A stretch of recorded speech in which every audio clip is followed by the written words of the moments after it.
راستہ بتلایا ہے، جو طریقہ بتلایا ہے، اس کے مطابق ہماری زندگی ہو جائے اور اسی کے مطابق ہماری زندگی گزرنے لگے تو اسی میں ہمارا کمال ہے اور یہی ہمارے لیے نجات کا ذریعہ ہے۔ لیکن انسان ہے، ہم سے غلطی ہو سکتی ہے، کوتاہی ہو سکتی ہے، کوئی بھی ایسا نہیں ہے جو یہ کہہ سکے کہ میں دودھ کا دھلا ہوا ہوں، مجھ سے گناہ نہیں ہوا ہے، ایسا کوئی ملے گا نہیں۔ ہر آدمی اپنے گریبان میں جھانکے اور اپنے اعمال پر غور کرے تو اسے خود ہی سمجھ میں آئے گا کہ میرا کون سا عمل شریعت و سنت کے مطابق ہے اور میرا کون سا عمل شریعت و سنت کے خلاف ہے۔ ہم اللہ تبارک و تعالیٰ سے معافی مانگیں، استغفار کریں، یقیناً اللہ تبارک و تعالیٰ ہمارے گناہوں کو معاف فرما دیں گے۔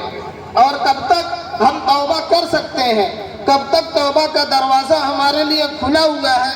ترمذی شریف کی روایت ہے، حضرت عمر بن خطاب رضی اللہ تعالیٰ عنہ راوی ہیں، حضور پاک صلی اللہ علیہ وسلم نے ارشاد فرمایا، ان اللہ تعالیٰ یقبل التوبۃ ما لم یغرغر۔ غرغرہ کی حالت طاری ہونے سے پہلے، موت کی واضح علامتیں ظاہر ہونے سے پہلے ہم اللہ تبارک و تعالیٰ سے معافی مانگیں گے، استغفار کریں گے، یقیناً اللہ تبارک و تعالیٰ ہمارے گناہوں کو معاف فرما دیں گے۔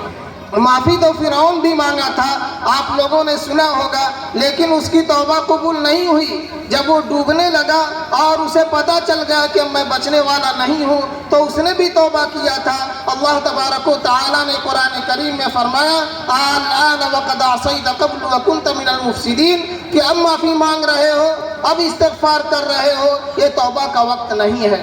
تو ہم اپنے گریبان میں جھانکیں، اپنے اعمال پر ہم غور کریں، ہمارا کون سا عمل شریعت کے مطابق ہے، ہمارا کون سا عمل شریعت کے خلاف ہے۔ اللہ تبارک و تعالیٰ سے معافی مانگیں، استغفار کریں، یقیناً اللہ تبارک و تعالیٰ ہمارے گناہوں کو معاف فرما دیں گے۔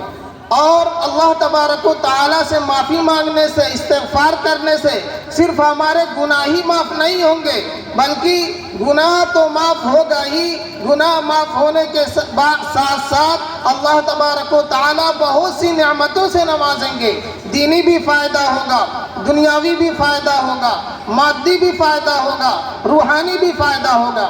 سورہ نوح میں اللہ تبارک و تعالیٰ نے ذکر کیا ہے، فَقُلْتُ اسْتَغْفِرُوا رَبَّكُمْ إِنَّهُ كَانَ غَفَّارًا يُرْسِلِ السَّمَاءَ عَلَيْكُمْ مِدْرَارًا وَيُمْدِدْكُمْ بِأَمْوَالٍ وَبَنِينَ وَيَجْعَلْ لَكُمْ جَنَّاتٍ وَيَجْعَلْ لَكُمْ أَنْهَارًا۔ کہ استغفار کرو، اللہ تبارک و تعالیٰ سے معافی مانگو، رو گڑ گڑاؤ، اللہ تبارک و تعالیٰ گناہ تو معاف کریں گے ہی، توبہ و استغفار کی برکت سے اللہ تبارک و تعالیٰ موسلا دھار بارش برسائیں گے۔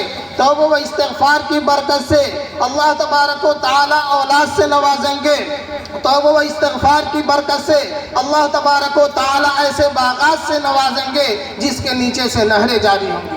غالباً حضرت حسن بصری علیہ رحمہ کا واقعہ ہے کہ حضرت کی خدمت میں ایک شخص آیا اور کہنے لگا کہ حضرت بہت پریشان ہوں، فقر و فاقہ میں مبتلا ہوں، روزی کا کوئی راستہ نہیں ہے اور بہت سے راستے میں نے اختیار کیے لیکن کامیاب نہیں ہوا، کوئی وظیفہ بتلا دیجئے۔ حضرت نے فرمایا استغفار کرو۔ دوسرا آدمی حاضر ہوا، اس نے کہا کہ نکاح کے بہت دن ہو گیا، 4-5 سال ہو گیا، اولاد سے محروم ہوں، دعا کیجئے کہ گود بھر جائے، اللہ تبارک و تعالیٰ اولاد سے نواز دے۔ حضرت نے فرمایا کہ استغفار کرو۔ تیسرا شخص آیا، اس نے کہا کہ حضرت قحط سالی ہے، بارش نہیں ہو رہی ہے، فصلیں تباہ ہو رہی ہیں، کوئی وظیفہ بتلا دیجئے۔ حضرت نے فرمایا استغفار کرو۔ سوال کرنے والے تینوں کا سوال الگ الگ، لیکن سب سے حضرت نے فرمایا استغفار کرو۔ ایک شخص نے سوال کیا کہ حضرت یہ کیا ماجرا ہے؟ تینوں نے الگ الگ سوال کیا، سب سے آپ نے استغفار کے لیے کہا۔ تو حضرت حسن بصری علیہ رحمہ فرماتے ہیں، کیا تم نے قرآن کریم کی آیت کریمہ نہیں سنا؟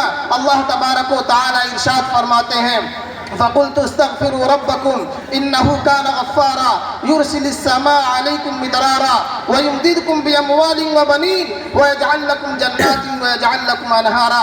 استغفار کرو، اللہ تبارک و تعالیٰ سے معافی مانگو، اللہ تبارک و تعالیٰ استغفار کی برکت سے بارش تو برسائیں گے ہی، مال میں اضافہ کریں گے، اولاد میں اضافہ کریں گے، ایسے باغات لگا دیں گے جس کے نیچے سے نہریں جاری ہوں گی۔ تو توبہ و استغفار سے گناہ تو معاف ہوتے ہی ہیں، اور بھی فائدے ہیں. میں نے جو حدیث شریف نقل کیا تھا، ایک آیت کریمہ میں نے تلاوت کیا تھا. اللہ تبارک و تعالیٰ نے ارشاد فرمایا، یا ایھا الذین آمنوا توبوا الی اللہ توبۃ نصوحا. اے ایمان والو، اللہ تبارک و تعالیٰ سے سچی پکی توبہ کرو. اللہ تبارک و تعالیٰ اس کی برکت سے گناہ تو معاف کریں گے ہی، اور ایسے باغات لگا دیں گے جس کے نیچے سے نہریں جاری ہوں گی. اور جو حدیث شریف میں نے نقل کیا تھا، حضرت ابو ہریرہ رضی اللہ تعالیٰ عنہ راوی ہیں، حضور پاک صلی اللہ علیہ وسلم فرماتے ہیں کہ جب مومن بندہ گناہ کرتا ہے تو اس کے دل پر ایک سیاہ داغ اور دھبا پڑ جاتا ہے. اگر وہ معافی مانگ لیتا ہے، استغفار کر لیتا ہے، تو وہ دل کا داغ اور دھبا مٹ جاتا ہے. اور اگر مومن بندہ گناہ کرنے کے بعد استغفار نہیں کرتا، معافی نہیں مانگتا، گناہ کرتا رہتا ہے تو اس کا پورا دل سیاہ ہو جاتا ہے. پھر وہ گناہ کو گناہ نہیں سمجھ پاتا، گناہ کرتا رہتا ہے اور گناہ کو گناہ بھی نہیں سمجھ پاتا. اور میں نے جو شعر پڑھا تھا، فارسی کا شعر ہے، مولانا رومی علیہ الرحمہ کا شعر ہے. فرماتے ہیں کہ ہم سے جو بھی گناہ ہو جائے، جو بھی غلطی ہو جائے، ہم اللہ تبارک و تعالیٰ سے معافی مانگے. یہاں تک کہ کفر ہو جائے، شرک ہو جائے، اس کی بھی ہم اللہ تبارک و تعالیٰ سے معافی مانگیں. اللہ تبارک و تعالیٰ کفر اور شرک کو معاف کر دیں گے. ہم تو مومن ہیں، ایمان لانے والے ہیں، اللہ کو مانتے ہیں، اللہ کے رسول صلی اللہ علیہ وسلم کو مانتے ہیں. ہم ایمان کے بعد اللہ تبارک و تعالیٰ سے معافی مانگیں گے، استغفار کریں گے. اللہ تبارک و تعالیٰ ہمارے گناہوں کو معاف فرما دیں گے. اللہ تبارک و تعالیٰ کا دربار مایوسی کا دربار نہیں ہے، نا امیدی کا دربار نہیں ہے. جو بھی اللہ تبارک و تعالیٰ سے معافی مانگے گا، استغفار کرے گا، اللہ تبارک و تعالیٰ اس کے گناہوں کو معاف فرمائیں گے.